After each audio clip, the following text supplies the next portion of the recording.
বাংলাদেশের আইনে আসলে রাস্তা বন্ধ করার কোনো সুযোগ নেই। এখন আর আমাদের আগের মতো কোনো কষ্ট হবে না।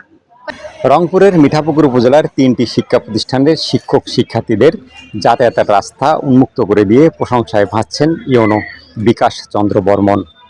গত ৫০ বছর ধরে রাস্তাটি দিয়ে যাতায়াত করে আসছিলেন ৩ শিক্ষা প্রতিষ্ঠানের শিক্ষার্থীরা, কিন্তু গত প্রায় ১ মাস আগে মাটি ফেলে রাস্তাটি দিয়ে চলাচল বন্ধ করে দেন স্থানীয় প্রভাবশালীরা।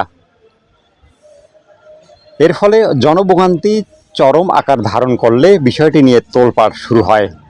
বৃহস্পতিবার সকাল ১১টা থেকে দুপুর ২টা পর্যন্ত টানা ৩ ঘন্টা অভিযান চালিয়ে বন্ধ থাকা রাস্তাটি উন্মুক্ত করে দেন ইওনো। রাস্তাটি অবমুক্ত করার সময় প্রতিপক্ষের তোপের মুখে পড়েন ইওনো, কিন্তু জনস্বার্থে নিজেকে কন্ট্রোল করে পরিস্থিতি মোকাবেলা করেন ইওনো বিকাশ চন্দ্র বর্মন। অবশেষে রাস্তাটি উন্মুক্ত হওয়ায় খুশি শিক্ষক শিক্ষার্থীরা সহ স্থানীয় জনসাধারণ। পুলিশ, স্থানীয় ইউপি চেয়ারম্যান, ইউপি সদস্য, শিক্ষক ও গণ্যমান্য ব্যক্তিদের সাথে নিয়ে টানা ৩ ঘন্টা ধরে তপ্ত রোদে দাঁড়িয়ে সবকিছু পর্যবেক্ষণ করছিলেন ইওনো বিকাশ চন্দ্র বর্মন। অবশেষে বন্ধ থাকা রাস্তাটি উন্মুক্ত করে দিলে জনসাধারণের চলাচল স্বাভাবিক হয়। এতে জনমনে স্বস্তি ফিরে আসার পাশাপাশি প্রশংসায়ও ভাসছেন ইওনো। উপজেলার মুসলিম বাজার থেকে রংপুর দর্শনাগামী আঞ্চলিক মহাসড়কের সাথে সংযুক্ত রাস্তাটি অবশেষে উন্মুক্ত হওয়ায় গত ১ মাসের ভোগান্তিরও অবসান হয়েছে বলে জানান শিক্ষার্থীরা। এখন আর আমাদের আগের মতো কোনো কষ্ট হবে না।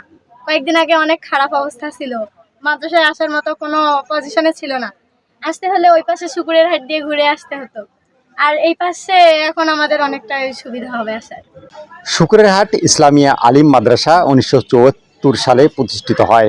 মাদ্রাসাটি প্রতিষ্ঠিত হওয়ার পর থেকেই এই পথেই যাতায়াত করে আসছেন শিক্ষক শিক্ষার্থীরা।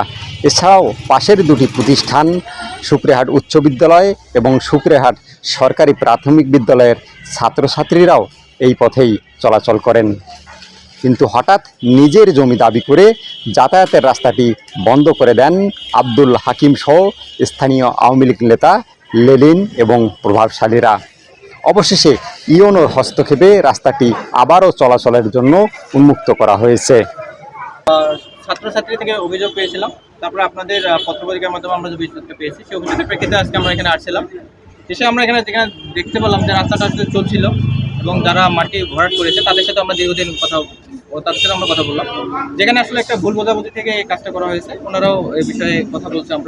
তো আমরা আজকে রাস্তাটা এটা ওপেন করে দিচ্ছি, ওনারাও একমত হয়েছে এবং আমরা চেষ্টা করব যে আমাদের যেহেতু এটা প্রতিষ্ঠানের রাস্তা, প্রতিষ্ঠানের অনেক জমি আছে, ওখান থেকে যদি ওনাদের এই রাস্তার পরিবর্তে অন্য কোথাও জমি দেওয়া যায় সেটা আমরা চেষ্টা করবো।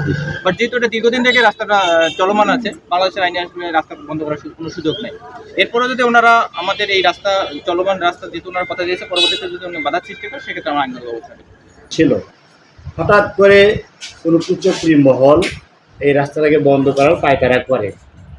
আমি প্রথমে তেনাদের সাথে কথা বলি, ভালো আশ্বাস না পাওয়ায় ওয়ার্ড কমিশনের মেম্বারের সাথে কথা বলি, ওনার সহযোগিতা, চেয়ারম্যান মহোদয়ের সহযোগিতা পরামর্শ পেয়েছি। তারপর আমি ইউনো মহোদয় মিঠাপুকুর বরাবর আবেদন করেছি। ইউনো মহোদয় সেই প্রেক্ষিতে আজকে মাদ্রাসায় আসলেন এবং বাস্তব দেখলেন রাস্তাটা বিদ্যমান এবং রাস্তাটা বহু দিন থেকে চলমান। স্যারের সহযোগিতায়, এলাকাবাসীর সহযোগিতায় এবং গণ্যমান্য ব্যক্তির উপস্থিতিতে স্যার রাস্তাটি অবমুক্ত করলেন।